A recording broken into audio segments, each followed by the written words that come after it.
السلام علیکم۔ مدینہ Arabic reader series کا یہ 16واں ویڈیو ہے اور اس ویڈیو میں انشاءاللہ ہم اس کتاب کا سبق نمبر 8 پڑھیں گے۔ یہ سبق آسان ہے، اس میں کوئی نیا قاعدہ یا نیا کوئی گرامر نہیں پڑھایا گیا ہے۔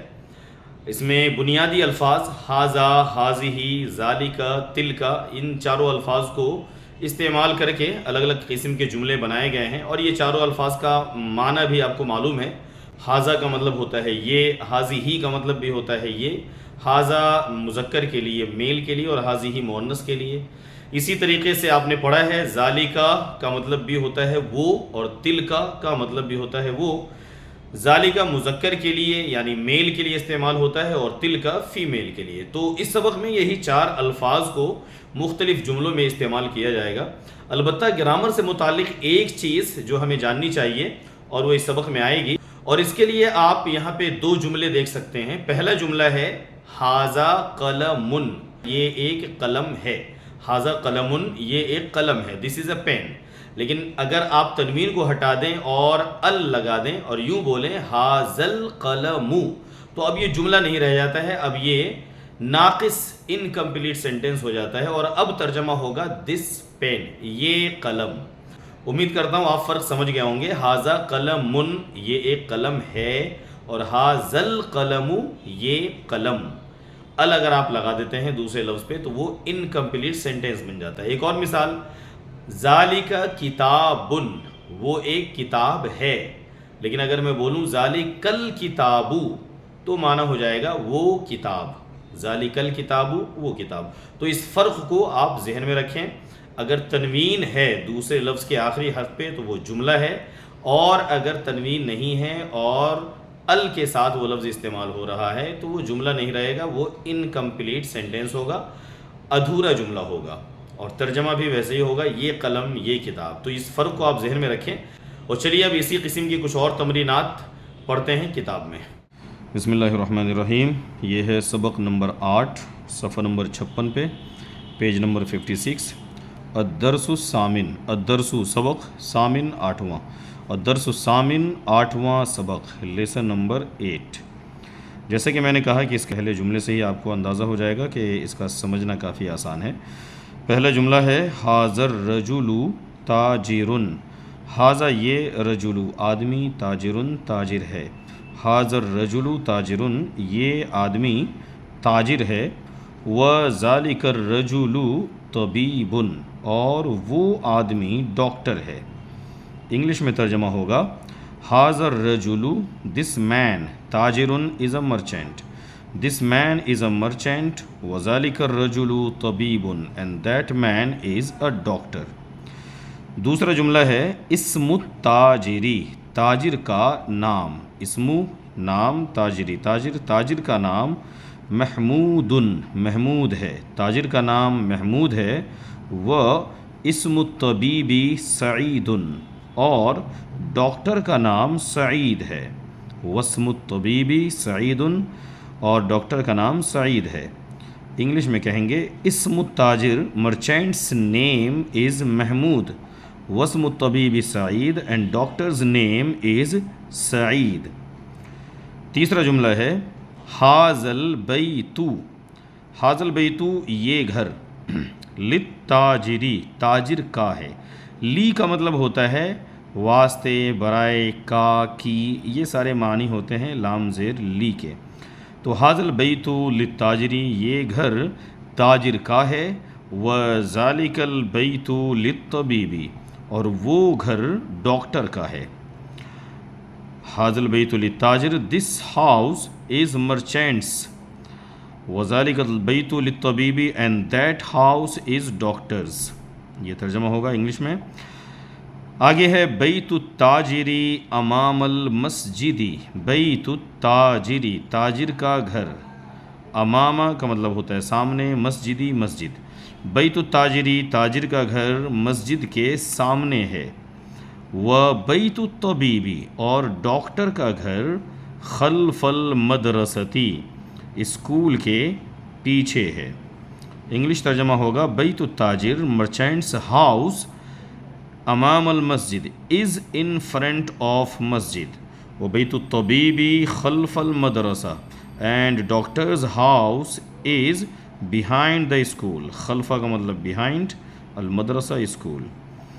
آگے دیکھیے لمن. لمن کا معنی ہوتا ہے کس کا، کس کا یا کس کی. لمن کا ترجمہ ہوتا ہے ہاذہ یہ السیارۃ کار. لمن ہاذہ السیارۃ کس کی ہے یہ کار. وَلِمَن تِلْکَ اور کس کی ہے وہ. تِلْکَ کا میننگ ہوتا ہے وہ. لمن ہاذہ السیارۃ whose is this car. وَلِمَن تِلْکَ and whose is that.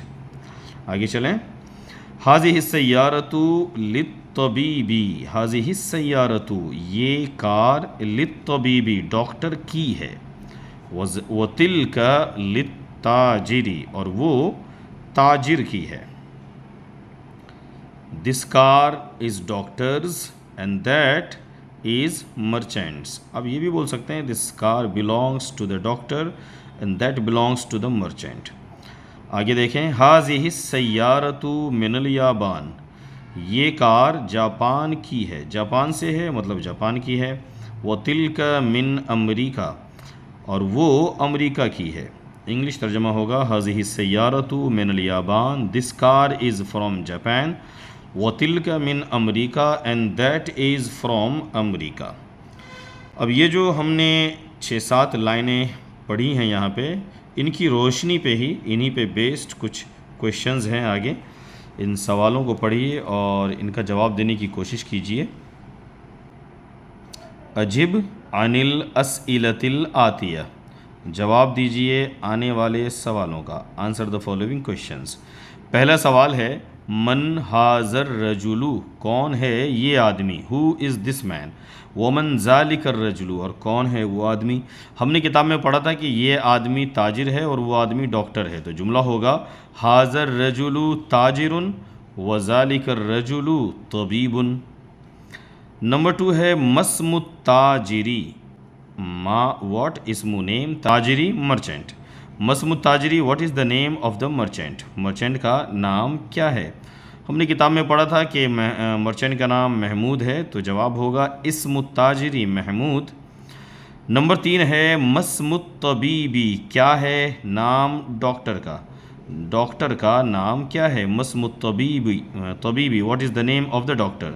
Doctor کا نام سعید تھا، لہٰذا جملہ ہوگا اسم الطبیبی سعید. چوتھا سوال دیکھتے ہیں.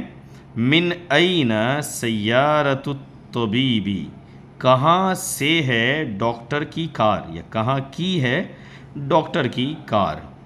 تو ہم نے پڑھا تھا کہ ڈاکٹر کی کار جاپان سے ہے، تو ہم جواب اس کا یہ دے سکتے ہیں کہ سیارۃ الطبیبی ڈاکٹر کی کار من الیابانی جاپان سے ہے.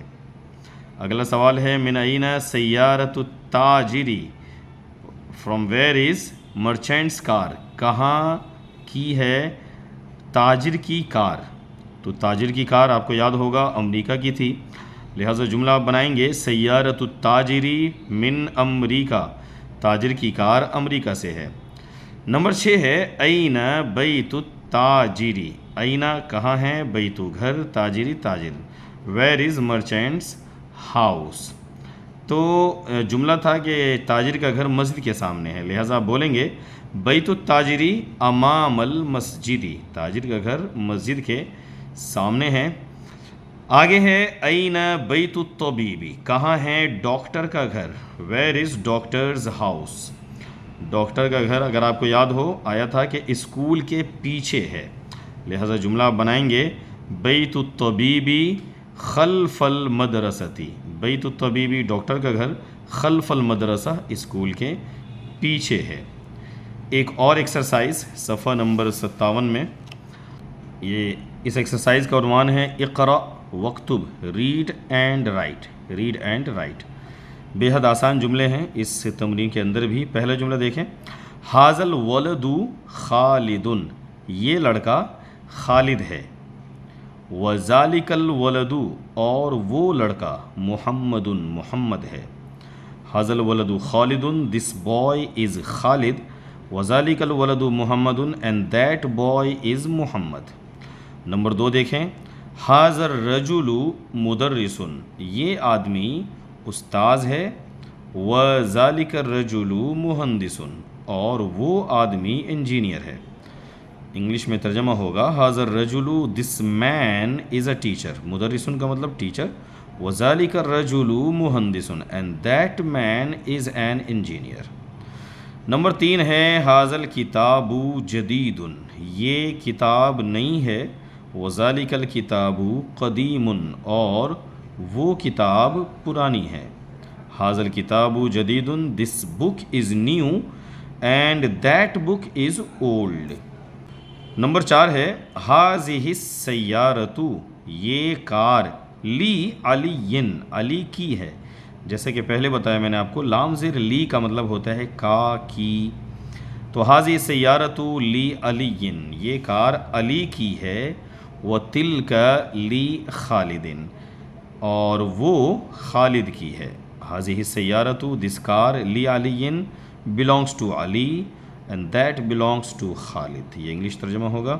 نمبر 5 هَذَا الْبَابُ مَفْتُوحٌ، یہ دروازہ کھلا ہوا ہے، هَذَا الْبَابُ یہ دروازہ، مفتوحٌ کھلا ہوا، وَذَلِكَ الْبَابُ اور وہ دروازہ، مغلقٌ بند ہے، وَذَلِكَ الْبَابُ مُغْلَقٌ وہ دروازہ بند ہے، هَذَا الْبَابُ مَفْتُوحٌ this door is open and that door is closed۔ آگے ہے لمن هَذِهِ السَّاعَةُ، کس کی ہے یہ گھڑی، whose watch is this، جواب ہے ہی لی عباس، یہ عباس کی ہے، اٹ belongs to عباس، یا اٹ از عباسز۔ نمبر 7 ہے هَذَا الْبَيْتُ لِلطَّبِيبِ، کیا یہ گھر ڈاکٹر کا ہے، جواب ہے لا نہیں، هُوَ لِلْمُدَرِّسِ وہ استاذ کا ہے۔ هَذَا الْبَيْتُ does this house belong to the doctor، لِلطَّبِيبِ ڈاکٹرز، جواب ہے لا نو، هُوَ لِلْمُدَرِّسِ it belongs to the teacher۔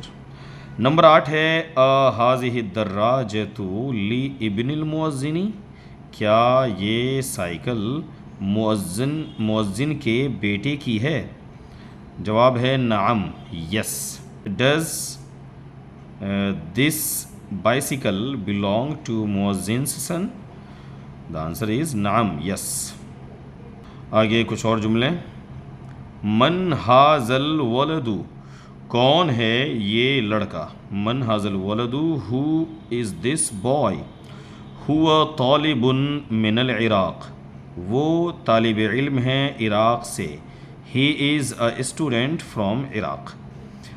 Number 10 ہے ذَلِكَ الْبَيْتُ جَدِيدٌ کیا وہ گھر نیا ہے، لا هُوَ قدیم جدا نہیں وہ بہت پرانا ہے، قدیم پرانا، جدہ بہت۔ ذَلِكَ الْبَيْتُ جَدِيدٌ is that house new، no it's very old۔ Number 11 ہے هَذِهِ السَّيَّارَةُ مِنَ الْيَابَانِ انتہائی آسان جملہ، یہ کار جاپان سے ہے، وَتِلْكَ مِن سوئسرا، سوئسرا سوئٹزرلینڈ کو بولتے ہیں، تو this car is from Japan and that is from Switzerland.